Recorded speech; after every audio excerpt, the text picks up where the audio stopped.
Xbox just came out swinging at PlayStation, and you know we had to talk about it. Let's get into it, shall we?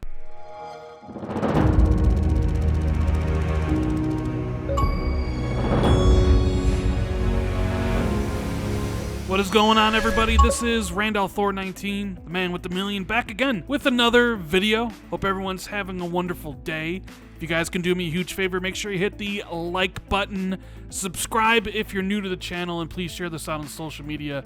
I greatly appreciate it. Thank you guys so very much. Now, before we even get started with this video, I'm just going to say right off the bat, I believe Microsoft and Sony are just protecting their business interests, but there is some spicy things here. If you recall last week, we made a video talking about how I felt Sony was a little bit scared, a little bit threatened, a little bit worried about Game Pass, how nobody could really make a competitor without a significant investment, and then combine that with all the things they said about Call of Duty, how it had no rival, how it was an essential game, a blockbuster.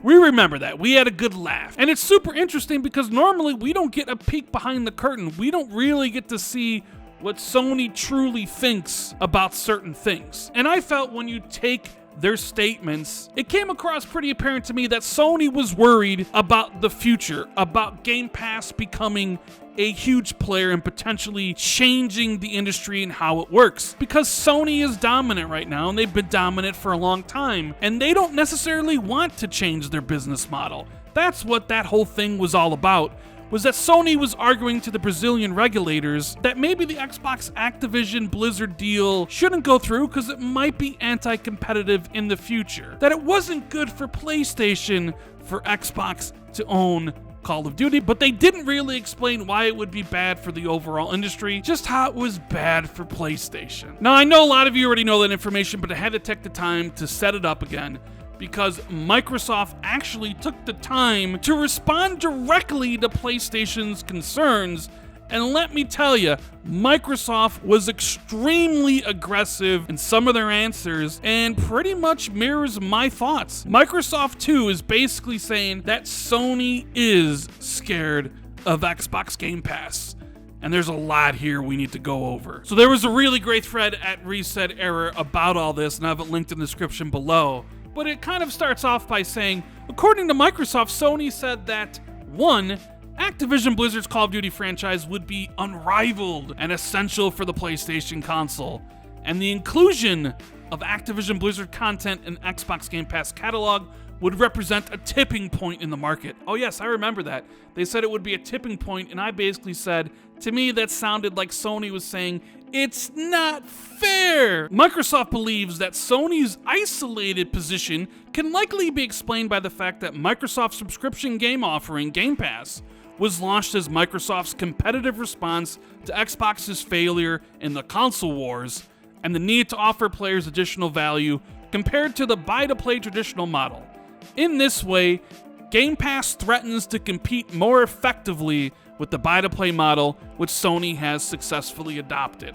Yeah, we know all about the Xbox One generation. I believe Microsoft was on record saying they wanted to sell hundreds upon hundreds of millions of Xbox Ones, and they probably sold around 50 or 60 million, giving up a whole bunch of market share to PlayStation in the end, almost killing the Xbox One brand. Don Matrick was fired. They didn't know what to do with Xbox until Phil Spencer basically convinced Satya it was worth investing. And you can't really compete with PlayStation the way you've always been trying to. So you gotta do something different. And the thing that's different is Xbox Game Pass, and Sony doesn't like that. Almost literal, Microsoft says that, quote, in short, Sony is not resigned to having to compete with Microsoft's subscription service.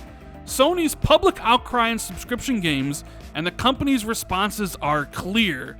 Sony doesn't want attractive subscription services to threaten its dominance in the market for digital distribution of console games.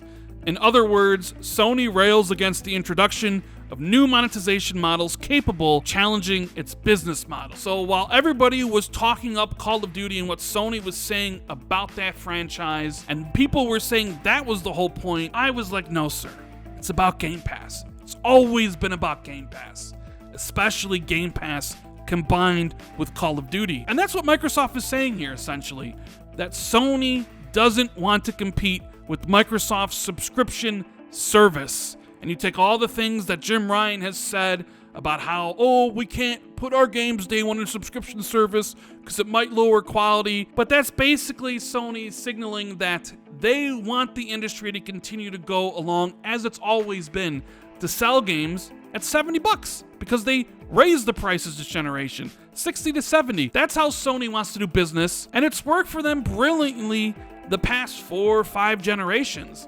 Microsoft came in with a different play, a subscription model, and they think that's going to work, but Sony doesn't want to compete that way. So they're arguing to the Brazilian regulators that it might be anti-competitive. So in essence, yes, Microsoft is saying that Sony is scared of Xbox Game Pass. Then they talk a little bit about Call of Duty, and they say about Call of Duty being its own category of games, Microsoft says that Sony's argument seems to assume that the publishing and development market should be segmented based on genre and type, but that Call of Duty would be a genre market of its own. Microsoft believes that Sony does not present any element to substantiate the claim that Call of Duty would be a separate market from all other categories of games. Quote, Sony is limited to commenting on Call of Duty's brand strength and loyalty and engagement. However, claiming that Call of Duty has a loyal following is a premise from which the conclusion that the game is a category of games in itself does not follow. The PlayStation itself has a foundation established by players loyal to the brand. This finding, however, does not lead to the conclusion that the PlayStation or any branded product with loyal consumers is a separate market from all other consoles. Extrapolating from such a finding, the extreme conclusion that Call of Duty is a game category in itself is simply unjustifiable under any quantitative or qualitative analysis. I mean, you gotta love it here. Microsoft's lawyers are definitely getting their money's worth because they're basically saying, well, you can't really say Call of Duty is a separate market and a game upon itself because, well, PlayStation has loyal fans, and you're not gonna say PlayStation is its own market, so you're wrong in every sense of the word. It's funny. Is it actually true? I don't know. Maybe there's a glimmer, a sliver of truth in what's saying here. But let's move on. Therefore, Microsoft believes that Call of Duty is just one game among a wide range of best-selling games, many of which are not even available on Xbox due to exclusivity strategies adopted by Microsoft's competitors. About how essential Call of Duty could be, they say that Sony contradicts itself because they talked about the success of Game Pass since 2017, which they did. The thing is that until now, none of the Activision Blizzard titles have been included in Game Pass, but the service has managed to attract and engage millions of players. So if Game Pass has proved successful without making this type of game available, logically, such content cannot be considered essential for a game distribution channel to be competitive. According to Microsoft, the same can be said of Nintendo's console platform and Epic Games' PC store, which stood out despite not having games from the Call of Duty franchise available. For Microsoft, the reasons above indicate that Sony is apprehensive about the increased competition on the merits that the transaction entails, rather than worried about any anti-competitive effect. Like I said, Microsoft's lawyers are just worth all their money here. They're arguing that you said Call of Duty is essential for any platform to have, but you said Game Pass was successful, but we don't even have Call of Duty on Game Pass. So how could Game Pass be successful if Call of Duty is not on Game Pass? That's how they're basically framing the argument. I don't necessarily think that works very well. However, I do think pointing out that the Nintendo Switch is outselling everybody without Call of Duty is a check mark in Microsoft's favor. The same thing with Steam. Steam hasn't had a Call of Duty game in years and years and years, and it's the biggest PC marketplace for video games. So Microsoft's arguing is like it's not essential, and they can use a couple things to back that up. But in reality, the real thing Microsoft is arguing here is that Sony is worried about increased competition from Xbox. Because if Xbox does better and sells more consoles and more games, PlayStation feels that it will come at their expense. That means PlayStation will sell less games, and PlayStation will sell less consoles, and PlayStation will lose market share. Sony is basically saying they don't want the increased competition rather than them actually worried about how it might harm the industry. They only care about how it hurts Sony's bottom line, which is understandable because that's what Sony's trying to protect. Damn, there's a lot of text to go through in this one, but it is so damn interesting. It also lists 5 reasons arguing against Sony's claim that the addition of Activision Blizzard's game to Game Pass would lead to an unattainable lead in subscription services for Microsoft. According to Microsoft, this claim is wrong because 1, It's not part of Microsoft's strategy to remove content from players, and COD will still be on PlayStation as a paid title. Number 2, data shows that players see subscription services as only one way to pay for games. Number 3, Sony's claims ignore the, quote, dynamic nature of subscription services and the fact that Sony has its own too. Number 4 is completely redacted information.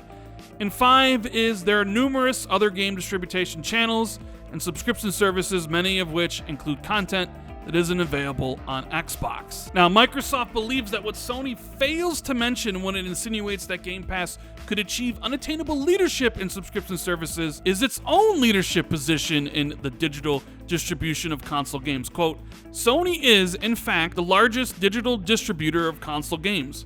Therefore, Sony's concern with the potential competition of Game Pass simply reflects the usual resistance of traditional incumbents to competition on merit represented by disruptive players. And Microsoft has positioned themselves as underdogs, basically coming in there and be like, hey, Sony is the dominant force. We're coming in here with a new model, new business model that we think is going to work well. And big bad Sony just doesn't want it. Microsoft also says that this complaint to services such as Game Pass also reveals Sony's real concern. Quote, the fear. Now, I said Sony was fearful of Game Pass. Microsoft actually uses the word fear here. The fear that an innovative business model that gives consumers access to high-quality content and lower upfront costs threatens its position as leadership in the gaming industry, with Microsoft moving away from a device-centric business strategy in the sense that gamers must buy expensive PCs or consoles to have access to best quality games towards a more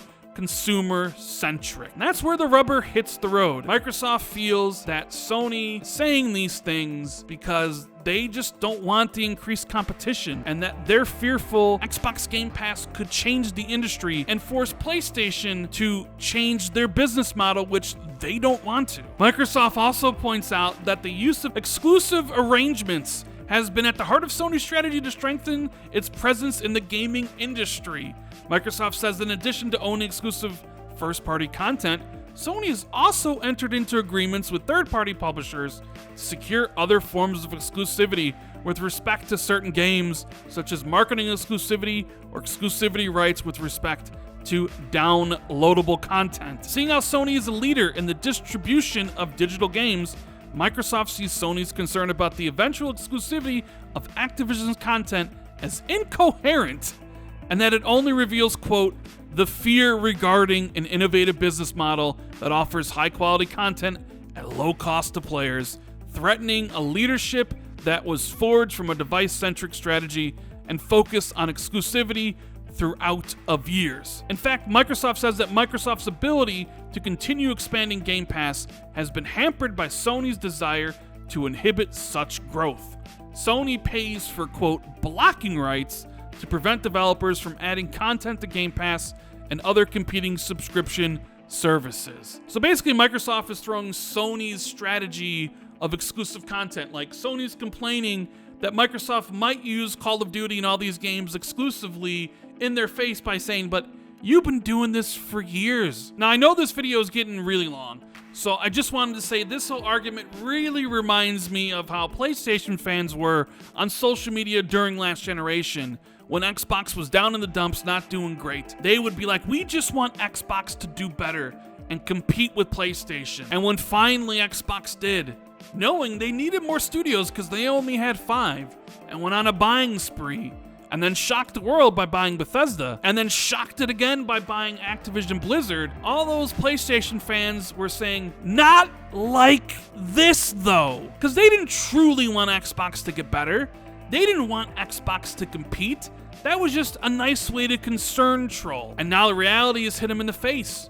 Just like PlayStation. PlayStation's been using these exclusivity agreements with third-party developers since the PS1 days to get exclusive content. And now someone dares to do it perhaps on a bigger scale, and Sony has a problem with it? That's just too bad, man. It's how the cookie crumbles. Am I surprised that Sony is paying for blocking rights to prevent developers from putting their games on Game Pass? Of course not. This is how Sony operates. They don't want Game Pass to get any bigger, to get any more traction. Sony is comfortable playing on the field that they have created. They definitely do not want to play on a new field created by Xbox. And that's why you have this whole back and forth, because Sony's saying that Call of Duty combined with Game Pass might be anti-competitive, when in reality they just don't want the increased competition. They don't want to lose market share to Xbox. They don't want to lose console sales to Xbox.